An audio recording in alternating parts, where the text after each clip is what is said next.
जम्मू कश्मीर के इतिहास में आज छठे चरण का मतदान हो रहा है जिला विकास परिषद के चुनाव में। हम इस वक्त डल झील में हैं, जहां पर भारतीय जनता पार्टी की तरफ से एक अनोखी शिकारा रैली का आयोजन हुआ है।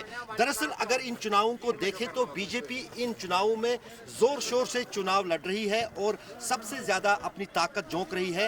यही कारण है कि केंद्र के वरिष्ठ नेता जो भारतीय जनता पार्टी के हैं, इन चुनावों के प्रचार में भी शामिल हुए। यहाँ तक कि प्रभारी भी जम्मू कश्मीर में 2 वरिष्ठ नेताओं को बनाया गया। यहाँ इन चुनावों में लोगों का मन जीतने के लिए और चुनावों में विजय हासिल करने के लिए। हम इस वक्त शिकारे में बैठे हैं, प्रसिद्ध डल झील में, जो पर्यटकों के लिए जाना जाता है, लेकिन आज इस दिन राजनीतिक गहमा गहमी के लिए काफी जो है चर्चा में है। हमारे साथ है शाहनवाज हुसैन साहब, जो जम्मू कश्मीर में जिनको ये चुनाव का जिम्मा दिया गया था, साथ ही साथ अनुराग ठाकुर जी जो केंद्र में मंत्री हैं, और साथ ही साथ तरुण जी जो जम्मू कश्मीर के प्रभारी हैं। उनसे ही बात करेंगे इन चुनावों को लेकर। शाहनवाज साहब, दरअसल अगर हम जम्मू कश्मीर में देखें तो आपकी पार्टी ने पूरा जोर है इन चुनाव में लगाया है। अभी तक फिलहाल 6 चरण का चुनाव जो हुआ है, आज 6ठे चरण का चुनाव हो रहा है। तो इन चुनावों में आपको अपनी पार्टी, जो आप मिशन कश्मीर को लेकर चल रहे हैं, कहां तक आपको ताकत दिखी है पार्टी की, और इन चुनावों में क्या उम्मीद है आपकी पार्टी? देखिए, ये जम्मू कश्मीर में ये भारत का तिरंगा लहरा रहा है। ये यहाँ की आवाम, यहाँ के लोग, हमारे कार्यकर्ता साथ हैं। जम्मू कश्मीर डेवलपमेंट पे चुनाव है, डीडीसी डिस्ट्रिक्ट डेवलपमेंट काउंसिल का चुनाव है। यहाँ की आवाम को डेवलपमेंट चाहिए और डेवलपमेंट के लिए हम लोग यहाँ इकट्ठे होकर आए हैं। जम्मू कश्मीर में जिस तरह डायनेस्टी फ्री जम्मू कश्मीर के लिए चुनाव है, करप्शन फ्री जम्मू कश्मीर के लिए चुनाव है और डेवलपमेंट के लिए चुनाव है। और इस चुनाव में भारतीय जनता पार्टी की बड़ी तादाद में कार्यकर्ता हैं और उनको ये साफ तौर पे लग रहा है कि जम्मू कश्मीर में हमारी ताकत को देखकर जो खोखले पेड़ हैं वो इकट्ठे हो गए हैं। हम जम्मू कश्मीर की डल लेक में भी कमल ही कमल आपको दिख रहा है और वादी में भी कमल है। पूरे जम्मू कश्मीर में कमल खिलेगा। अनुराग ठाकुर जी, दरअसल आप भी जम्मू कश्मीर में बहुत समय आपने बिताया, आप कश्मीर में आए एक पार्टी के प्रचार के लिए। दरअसल कई चुनावों के बाद जो हमने देखा है, जो यहाँ की रीजनल पार्टीज है, चाहे नेशनल कॉन्फ्रेंस हो, पीडीपी हो या बाकी छोटे छोटे जो दल हो, जिन्होंने अधिक जम्मू कश्मीर में जो है सत्ता संभाली है, तो ये इन चुनावों में आए हैं, लोगों का रुझान भी बड़ा है।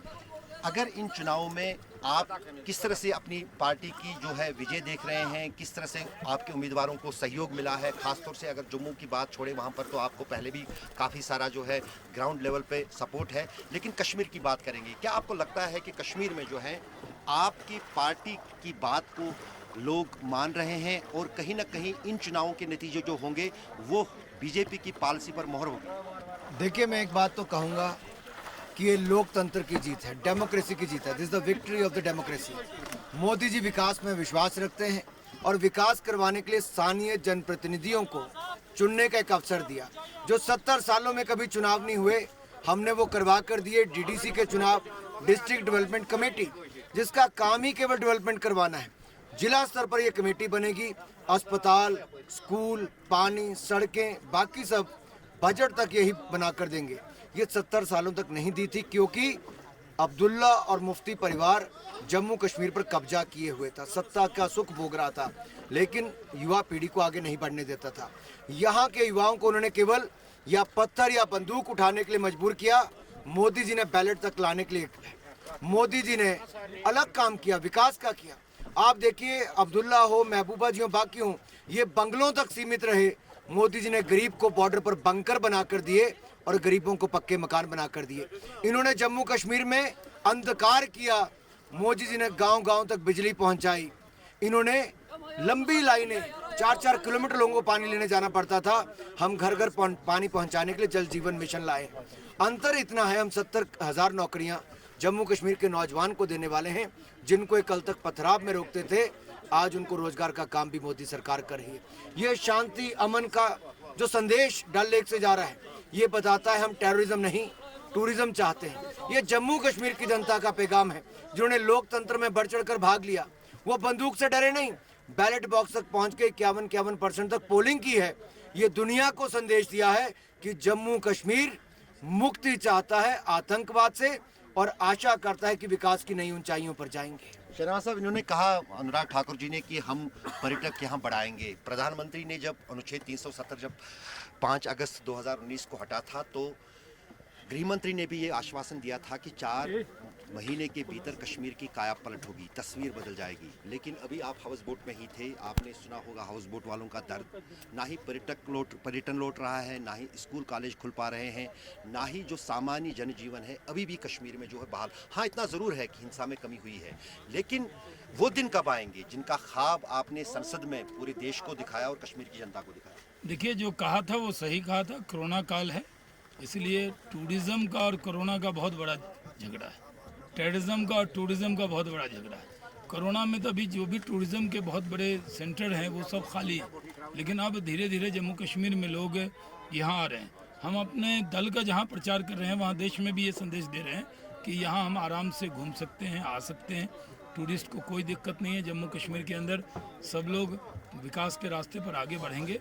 हमारा कमिटमेंट है, हमारी जिद है कि जम्मू कश्मीर को दुनिया का सबसे बड़ा टूरिज़्म का हब जाना जाए। जम्मू कश्मीर अब टेररिज्म के नाम से नहीं, टूरिज़्म के नाम से जाना जाए। तरुण जी, आप अब जम्मू कश्मीर में प्रभारी हैं। राम माधव जी को आपने रिप्लेस किया, उन्होंने भी काफ़ी सालों तक काम किया। यहाँ तक अगर जम्मू कश्मीर की बात कीजिए तो प्रधानमंत्री ने इसकी शुरुआत की थी पार्टी की पेठ यहाँ बिठाने के लिए। तो अभी जो चुनाव हो रहे हैं, ख़ास तौर से कश्मीर में जिस अंदाज से लोग निकल रहे हैं, हम हर चरण में जो है देख रहे हैं मतदाता निकल रहे हैं वोट डालने के लिए, लेकिन वो जो गुपकार अलायंस बना है जम्मू कश्मीर पीपल्स अलायंस के नाम से पार्टियों का संगठन, वो आपको टक्कर दे रहा है। आपकी पार्टी कश्मीर में खास तौर से कहां पर है?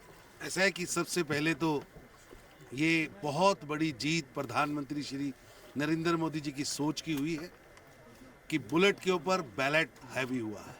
50% से ज़्यादा लोगों का वोट करना, शोपियां, बारामूला, अनंतनाग, किश्तवाड़, बांदीपुरा, लोग निकलकर सड़कों पर आए और ये 70 साल की जो डेमोक्रेसी को यहाँ कत्ल करके रखा था, अब डेमोक्रेसी लाइव हुई है, डेमोक्रेसी खड़ी हुई है और लोगों का विश्वास इंस्टीट्यूशंस के प्रति, लोगों का विश्वास लोकतंत्र के प्रति बढ़ा है और ये चुनाव आयोग के प्रति उनको लग रहा है कि हम अपना नेता चुन रहे हैं, अपने गांव का नेता चुन रहे हैं। और आपने जो बात कही गुपकार अलायंस की, ये गुपकार अलायंस नहीं, ये जम्मू कश्मीर को रोकने वाली दीवार है जिसे जनता यहाँ की तोड़ देगी, गिरा देगी। और ये लोग आज तक गुमराह करते रहे, चाहे वो मुफ्ती एंड सन्स बनाकर या अब्दुल्ला एंड सन्स बनाकर। जम्मू कश्मीर की जनता को लूटा गया है। अब जम्मू कश्मीर की जनता यहाँ उनको जवाब दे रही है और ये जवाब बैलेट के रूप में बुलेट पर है और उनके बहिष्कार से उनको वापस आना पड़ा, यू टर्न लेना पड़ा, लोकतंत्र की मर्यादा में आना पड़ा। ये मैं समझता हूँ नरेंद्र मोदी जी की विक्ट्री है, जीत है। भारतीय जनता पार्टी ने जम्मू कश्मीर में जिला विकास परिषद के चुनावों के लिए पूरी ताकत झोंक दी है। आप देख सकते हैं कि डल झील ही खाली बचा था, जहां पर भी इन्होंने आज शिकारा रैली का आयोजन किया। लेकिन भारतीय जनता पार्टी की ताकत कितनी काम आएगी जम्मू कश्मीर के इन स्थानीय चुनावों में, वो 22 दिसंबर में चुनाव नतीजों में ही साफ होगा। तारिक लोन के साथ अशरफ आनी, डल झील, श्रीनगर।